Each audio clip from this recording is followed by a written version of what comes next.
Olá, tudo bem com você?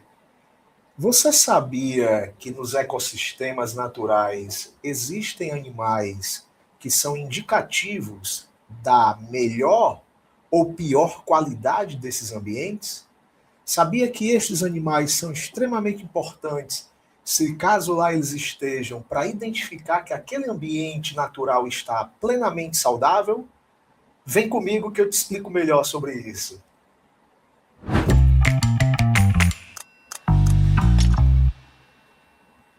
Bem, o que eu perguntei a vocês era justamente se vocês tinham conhecimento daquilo que nós chamamos de animais bioindicadores, o que também podemos dizer que são sentinelas da saúde ambiental.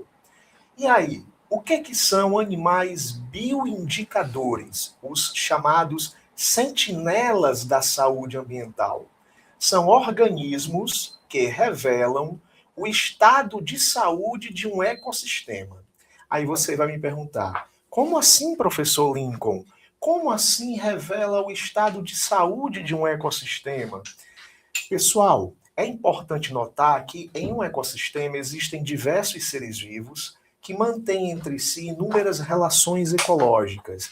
E a presença de alguns desses seres vivos, e especificamente estamos falando aqui sobre animais, já é um indicativo de que nesses ambientes existe uma condição ideal, uma condição na qual o ambiente está plenamente saudável.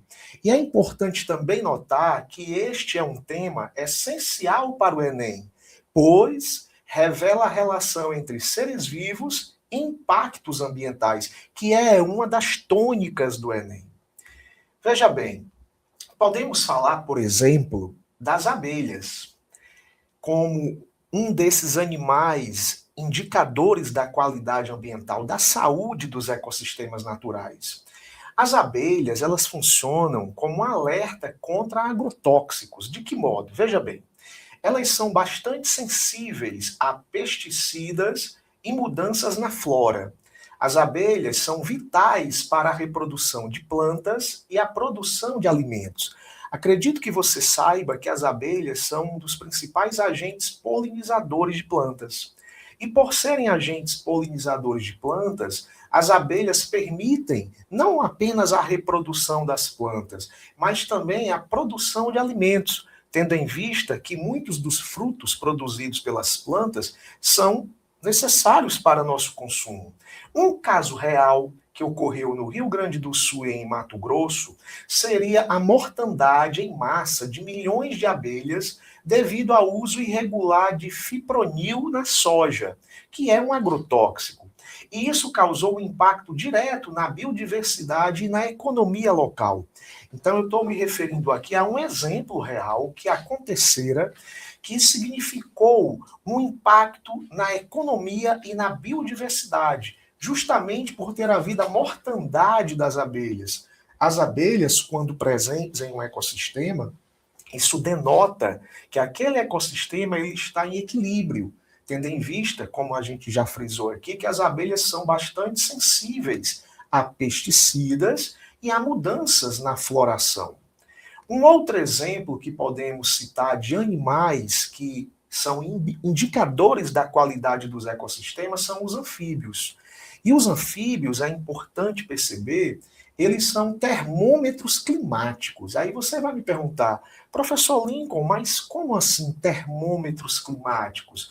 Veja bem, os anfíbios têm uma característica marcante de apresentarem a pele permeável, bastante permeável, tendo em vista que a respiração, em grande parte, se dá pela pele, a chamada respiração cutânea.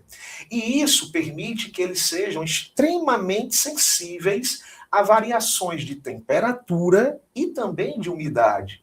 E aí torna os anfíbios aqueles primeiros seres vivos a sofrerem com o desequilíbrio climático global, tanto com elevações de temperatura como redução da umidade do ambiente. Um caso real seria na Mata Atlântica. Pesquisas da Unicamp alertam para o risco de extinção de espécies devido ao aquecimento global e secas extremas que afetam seu ciclo reprodutivo. Então é importante perceber que, além das abelhas, que são um dos animais indicadores da qualidade dos ambientes naturais, os anfíbios também são estes animais que chamamos de indicadores da qualidade, da saúde ambiental. E o fato deles serem bastante sensíveis a mudanças de temperatura e também de umidade no meio, isso permite identificar essas variações, esses desequilíbrios dentro do ponto de vista do clima global, do próprio aquecimento, né, da intensificação do efeito estufa, provocando esse aquecimento global, que tanto tem causado uma série de transtornos aos mais diferentes ecossistemas. Os peixes também se constituem em animais indicadores da qualidade dos ecossistemas naturais. Por quê? Porque os peixes, eles permitem que nós identifiquemos a quantidade de metais pesados presentes no ambiente aquático, o que chamamos de bioacumulação. O que vem a ser isso? É um processo de absorção e retenção de substâncias químicas nos tecidos de um organismo ao longo do tempo. O peixe é um animal ali aquático e em um rio, em uma lagoa ou mesmo em um lago, onde muitas vezes são utilizados metais pesados, isso vai se acumulando no organismo desse ser vivo, desse animal. Os peixes são bioindicadores críticos da poluição hídrica, da poluição aquática. Por estarem no topo ou no meio das cadeias alimentares, revelam a contaminação invisível dos rios. Então, olha o quanto é importante perceber a dinâmica de equilíbrio dos ecossistemas. Quando um animal, como os peixes, sofrem com o acúmulo de metais pesados em seu organismo, que chamamos de bioacumulação, isso identifica esse prejuízo ao ecossistema aquático. Um caso real aconteceu no Rio Doce, em Minas Gerais. 13 metais ali colocados.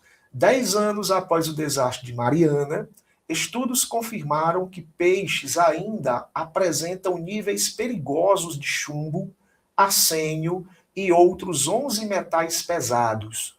O consumo permanece desaconselhado em diversas regiões.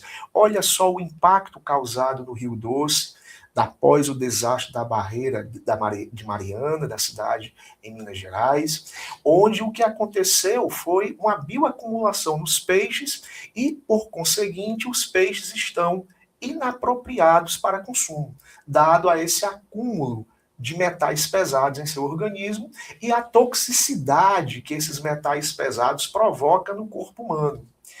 Ainda falando de peixes também como indicadores da qualidade ambiental, os peixes na Amazônia são animais importantíssimos na indicação de uma qualidade maior ou menor dos ecossistemas aquáticos, né? Por quê? Veja bem, o garimpo ilegal utiliza mercúrio para extrair ouro, contaminando rios e a fauna aquática. O metal se acumula nos peixes, chegando ao topo da cadeia alimentar, que no caso seremos nós mesmos, o ser humano. Um caso real muito importante seria o monitoramento da Fiocruz em terras caiapó, em terras indígenas, revelando níveis críticos de contaminação em peixes consumidos por comunidades indígenas. Pasmem, olha só esse número aqui. 30 vezes acima do limite recomendado pela Organização Mundial da Saúde, a OMS. Então percebam que aqui nós temos um outro sério problema de contaminação por metais pesados, no caso especificamente na Amazônia, nos rios amazônicos, onde aqui existe algo um pouco diferente da bioacumulação. É o que nós chamamos de biomagnificação ou magnificação trófica, que eu vou já fazer essa diferenciação entre o que vem a ser a bioacumulação e a biomagnificação ou magnificação trófica. As aves são outros animais que funcionam como sentinelas da paisagem, que funcionam como os indicadores de qualidade dos ecossistemas. Por quê? Porque as aves são excelentes indicadores da saúde de grandes áreas. Sua diversidade reflete a qualidade do habitat, a disponibilidade de alimento e a presença de poluentes químicos, e inclusive também de poluição sonora. Notadamente nos grandes centros urbanos, quando nós percebemos uma redução significativa do número de algumas aves, que ainda assim são comuns na área urbana, isso identifica a grande poluição sonora que ali está acontecendo. Um caso real que acontece no Brasil, estudos recentes mostram que o desaparecimento de aves especialistas em áreas urbanas e rurais indica a perda de conectividade entre fragmentos florestais e aumento da poluição sonora e química. É importante notar aqui que nos grandes centros urbanos, cada vez mais, está acontecendo desmatamentos, está havendo a redução de parques estes que, além de funcionarem como sorvedouros da água das chuvas, evitando enchentes e outros problemas, inclusive na disseminação de doenças, também determina a mortalidade e a migração de aves, e que são indicadores dessa não qualidade do ambiente quando há uma redução nesse quantitativo de espécies de aves. Um resumo importante para você levar em consideração para o Enem. Dominar a distinção entre os processos de contaminação é a chave para acertar questões de ecologia. Esse tema está diretamente relacionado à ecologia e tem aparecido frequentemente nos itens, nas questões do Enem. O que é a bioacumulação? É o acúmulo de substâncias tóxicas nos tecidos de um único indivíduo ao longo da sua vida. E o que é a biomagnificação? É o aumento da concentração de toxinas à medida que se sobe nos níveis tróficos da cadeia alimentar. Veja bem, toda biomagnificação engloba a bioacumulação, mas nem toda bioacumulação reflete uma biomagnificação. Explicando melhor, bioacumulação é quando um composto químico se acumula no organismo de um ser vivo especificamente. Já a biomagnificação ou magnificação trófica é quando essa acumulação ocorre em diversos seres vivos ao longo de uma cadeia alimentar, refletindo mais ainda no topo da cadeia. Uma dica de ouro para o Enem: se a questão fala de topo da cadeia ou de predadores, a resposta quase sempre envolve a biomagnificação ou a magnificação trófica. E aí, gostaram desse tema? Espero que tenham gostado e até a próxima!